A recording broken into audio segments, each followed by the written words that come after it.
Understanding the meaning of Saturn and Taurus begins with understanding the meaning of Saturn. Saturn is the planet of negativity. Does not really mean bad necessarily, but negativity always means a minus sign. So Saturn signifies the decrease of things. It's a reducing planet. Because it's the planet of subtracting things, Saturn is also the planet for scarcity. Reduction of things means you don't have abundance. So you have the opposite, you have scarcity. So that's why it's associated with poverty and neediness, not having things. And that kind of implies bad luck or failure. As you're decreasing, you're not achieving new things. But it's not always the case, because reduction is often what you desire. You may desire less of something, less weight, less illness, etc.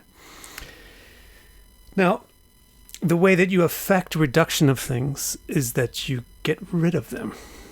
So Saturn is the planet of destruction, removal, and restriction. That's why it's thought of as a strict planet as well. On the topic of destruction, destruction is a synonym for death. Saturn is the planet of death and all of the accompaniments of death. So old age, decay or decline, lack of newness, it's not shiny and fresh, and illness. Hence, since Saturn is the planet of death and old age, etc., that means it's the planet of your longevity. It's just the opposite way of looking at it. So Saturn has to do with how long things will last. It has to do with endurance and tenacity, which means sticking at something with endurance and patience. On the other side of restriction or strictness, Saturn is the planet of subordination. Being put into strict conditions, being put under rules, being put into confinement. And it is therefore the planet of those who are subordinate, which means the common people. Most people are employees, for example, for their time. So Saturn represents the masses, the employees, the working class. Another implication of the concept of negativity is pessimism. You're a negative person, you're a pessimistic person. So Saturn is a pessimistic planet. What is pessimism? Pessimism is looking out for the thing that is wrong, seeing the thing that's wrong, seeing the thing that you have to get rid of, to remove. That's why Saturn, the negative planet who wants to remove things, is also the pessimistic planet, because it's interested in finding the things that should go. So Saturn's pessimistic, and therefore it is distrusting or skeptical. Hence, it performs critique, utilizes logic, and applies scientific methods to evaluate the trueness or falseness or value of something. Now, because Saturn operates this way on the basis of reduction, logic, and science, it is not an emotional planet. It's a cold planet which is based on facts and figures. It's an objective planet. Objective means it's not wrapped up in it. It has a sense of distance from it, so it can evaluate things impartially. So Saturn has also on the same page as this objectivity thing. Saturn is a distant planet. Saturn is a colder planet emotionally. Saturn is a detached planet, and it's more interested in real things and facts than it is in feelings. Now that we know Saturn quite well, let's try to get a similar grasp on Taurus, and then we can really easily understand what Saturn means when it's in Taurus. Taurus is the sign of femininity, because it belongs to Venus, the most feminine planet, and it's produced from the earth element, which is a part of the fertile binary of the female elements. So Taurus represents femininity. What does femininity result? First of all, the most obvious thing about femininity is that it's beautiful. So Taurus has to do with beauty. Beauty also is the sense of wealth. Things which are beautiful or things which are desirable are the objects of wealth.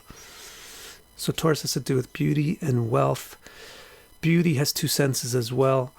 The arts, which is the generation of beauty, creating beauty. So Venus is the planet of arts, and this is why Venus is the planet of intelligence, intellect, skill, talent, refinement, and learning, or culture, development of arts, learning of arts, passing on of the arts. And conversely, beauty or wealth, beauty is actually very biologically related to fertility. So Venus, the planet of beauty, is also the planet of fertility. Beauty is wealth. Beauty produces things. And fertility is the ability to produce. Fertility is also very connected with health, and health is also very connected with beauty. This is like triad of beauty, fertility, and health. So make sure you understand that all of this stuff of fertility and health, productivity, ability to generate abundance is part of Venus's portfolio under the umbrella of it being the planet of beauty. And also all of the stuff about arts and Venus's intellect and skill and talents is also under that same umbrella of beauty. Now, I've been saying Venus this whole time because Venus is also the planet of femininity, so all this stuff also applies to Venus, but we're specifically talking about Venus's sign Taurus. Sorry about that. Another thing about femininity is that it doesn't have to do with individuality like masculinity. It has to do with groupiness or teamwork. So it's all about love, or the pulling together of things and the combining of things and unification of things. So Taurus is very favorable towards community, union, marriage, stuff like that, partnerships, cooperation, all the things which are bound by love, whether it's romantic love, friendship, or social love, like respect, mutual respect. And finally, femininity has a quality of being patient. It's not explosive or inceptive like male. It's patient, and it develops things over a long period of time. Compare the male role in production of a child with the female role. The male role is very important, only right at the beginning, and then the female deals with it for a very long time and develops it slowly. So the female nature is patient and enduring and long-term, and especially because Taurus is an earth female sign, it's really the case here. And Taurus is really all about endurance, stability, tenacity, etc. And in the context of femininity, endurance has a lot to do with loyalty. So now we know everything we need to know about Saturn, and we know everything we need to know about Taurus. Now we can make sense about what Saturn means when it's in Taurus. So the way that you make sense of this is by thinking what is going to vibrate together when you put this planet with this sign. The things that they have in common will vibrate together and sound out. So what they have in common is that they both have to do with appearances, but they're looking at them from different angles. Saturn is the planet of ugly, and Venus is the planet of beauty. So why is Saturn the planet of ugliness? Because it's associated to death, illness, old age. Health is the producer of beauty. Youth is the producer of beauty. So Saturn, which is associated to old age and illness and decay, it's not the planet of beauty, it's the planet of ugliness, the things that we call ugliness. Whereas Taurus is the opposite. So that is one of the very important things to consider when you consider how to read or interpret Saturn being in Taurus. Try to map out this dynamic of ugliness clashing with beauty. What I expect when I see Saturn in Taurus is that the native has an unusual sense of beauty. They will find beauty in things that people commonly consider ugly, or they will find ugliness in places that are commonly thought of as beautiful. And a The second thing that's very important about Saturn in Taurus is that it leads to what I'm calling non-discernment in affections. So just remember also that beauty is inseparably related to attraction. It's the beauty is the quality that attracts. So this dynamic between ugliness and beauty will also affect the way we get attracted to things or repulsed from things. The second thing we want to bear in mind when thinking about Saturn in Taurus is that Saturn is the unloving planet. It's the planet that's all detached, it's cold, it's scientific, it's rational. But Taurus is the loving sign. So we have a clash between loving and unloving. So when I see Saturn in Taurus, I expect the person is going to have what I will call bipolarity in their affections. In other words, their affections will turn on and off unexpectedly, unusually, and intensely. So they'll have extreme affections at some times, and at other times be completely unaffectionate and detached. They're the kind of person that can really perplex others because on day one they seem so loving, and in the other hand on day two or even at the same time they're doing other things which are not really indicative of being in love. So it's an extreme on and off affection, and the native themselves tends to feel that it's transient. Their affections are transient and not deep. It's a difficult thing to explain, but it's intense affections, intense non-affection, but neither of them is particularly deep or rooted because they're not stable. So the native is experiencing both sides of the coin. They're experiencing the affection and the disinterest at the same time. Another thing about Saturn and Taurus is that Saturn is very strict and Taurus is very generous. Strict, it's the planet of restriction. Generous, that's what beauty is all about. Beauty is about pleasing, attracting, showing things which are beautiful and please others. So Taurus has that nature of giving. That is actually what the nature of beauty is in general. So there's another clash here between a planet which is restrictive and a sign which is opulent or giving. So it's restriction versus opulence thing. Or strictness versus generosity. And so when I see Saturn in Taurus, I expect the native is going to have this issue being strict versus lenient. So and again, it's like they'll have extreme strictness versus leniency and switch between the two kind of unexpectedly or at odd times. They will have lawlessness when their passions are turned on and the lovingness is on the on switch, when they're feeling attracted to something, then they're lawless about how they want to get it. And then when the passions turn off, then they're also lawless about how they're going to get rid of it. So they'll have lawlessness in the moments of passion and then abandonment, the ability to abandon things. They'll have the ability to abandon promises, the ability to abandon responsibilities and partnerships. Just to form another one. Because they suddenly got attached to another one. Another thing about Saturn in Taurus, which is positive, one thing about Saturn in Taurus, which is positive, is that both the planet and the sign have to do with endurance. I wonder, maybe you saw this coming. Saturn is the planet of longevity and endurance, and Taurus is the sign for patience and endurance. So that's very good. So when I see Saturn in Taurus, I expect a person who is tenacious. They will complete their tasks. They will feel happiness in the completion of the task.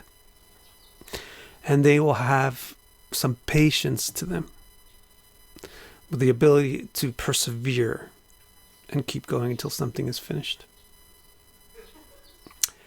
Finally, the last important thing to bear in mind when trying to interpret Saturn in Taurus is that Saturn is the planet for scarcity or poverty, whereas Taurus is the sign for wealth.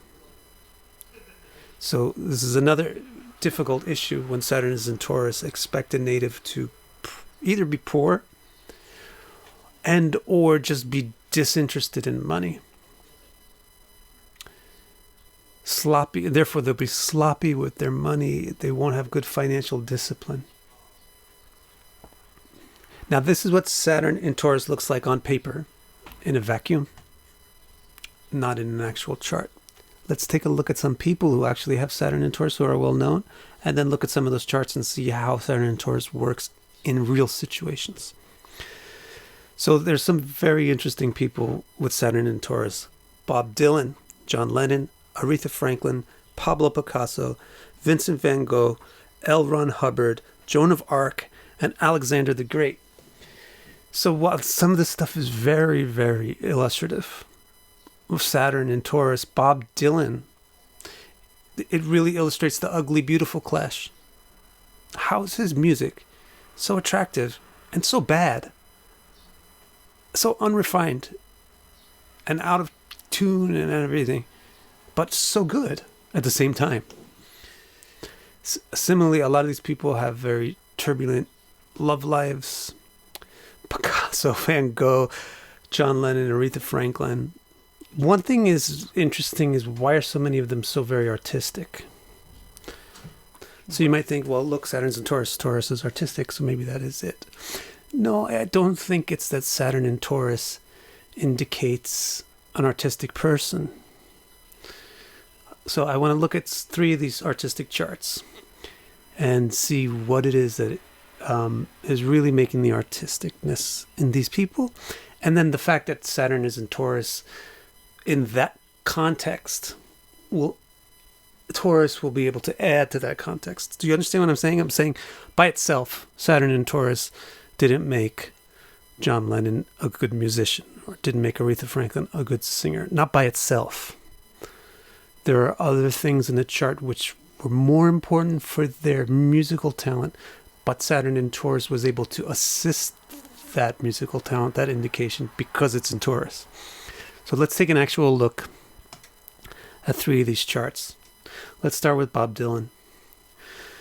So the crucial thing about Bob Dylan's chart is that he has Venus and Mercury in Gemini as the 10th and 11th Lord aspecting the ascendant.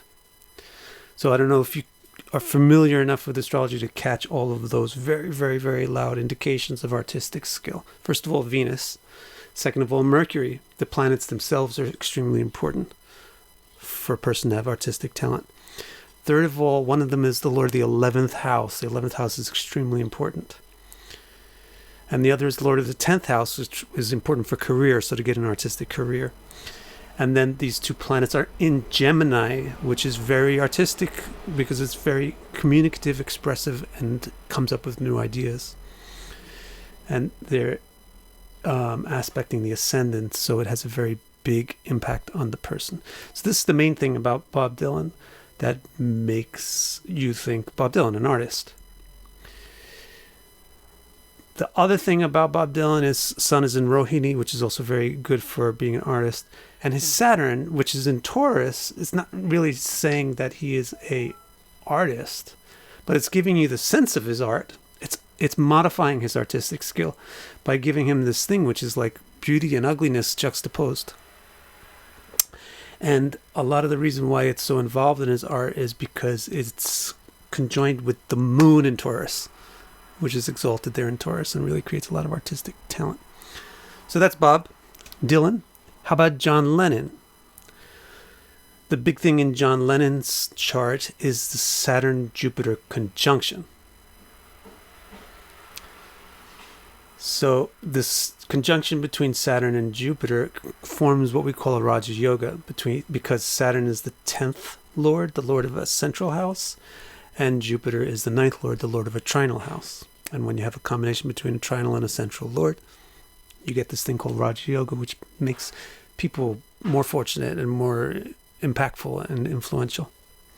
Now, Saturn is not just the 10th Lord, but also the 11th Lord, which is where the moon is residing. And I told you before that the moon is a very important planet for artistry, and it's in the 11th house, which I told you before is a very important house for artistry. So what you have in the Saturn-Jupiter conjunction in Taurus, as a Raj Yoga, you also have a Raj Yoga of the 11th house. This Raj Yoga, in other words, is affecting the 11th, 9th, and 10th houses, as well as the 12th.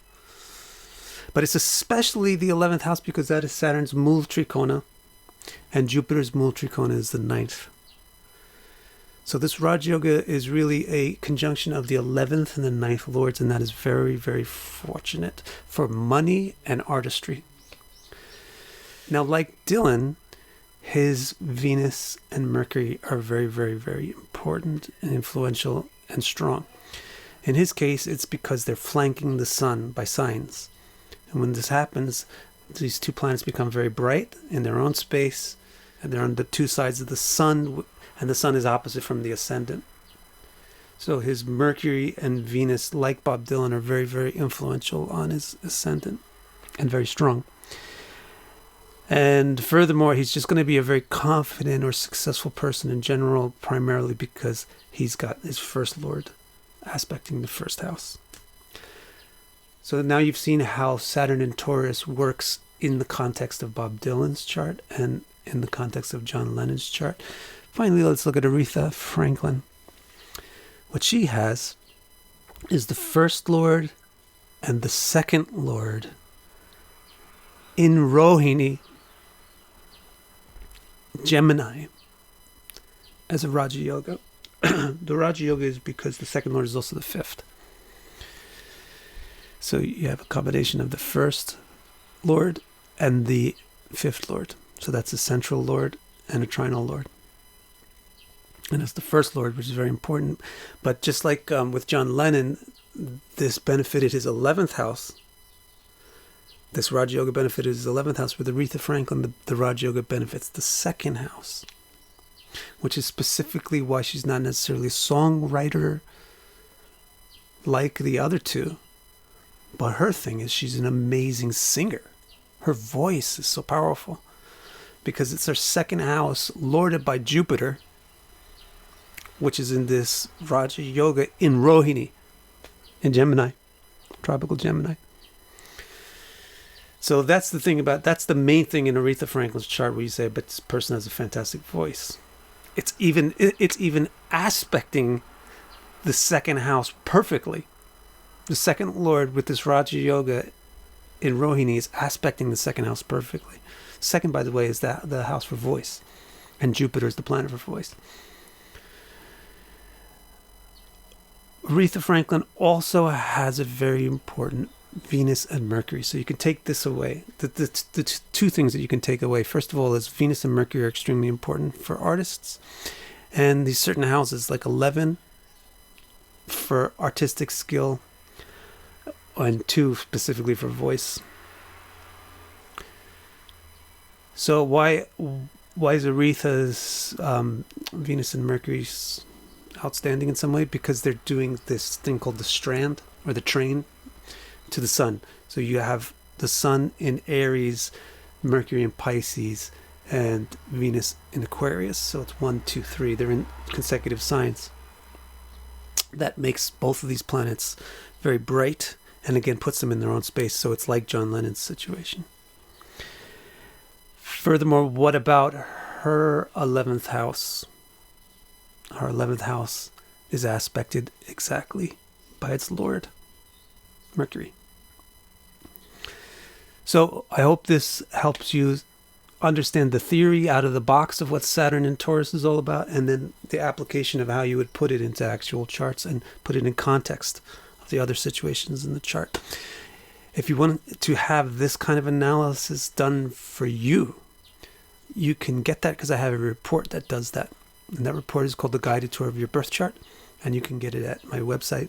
The link is in the description below. It's victicara.com and /R2 if you want to go straight to it. Thank you very much. Thanks for joining me. Don't forget to like, subscribe, and comment, and I will see you next time.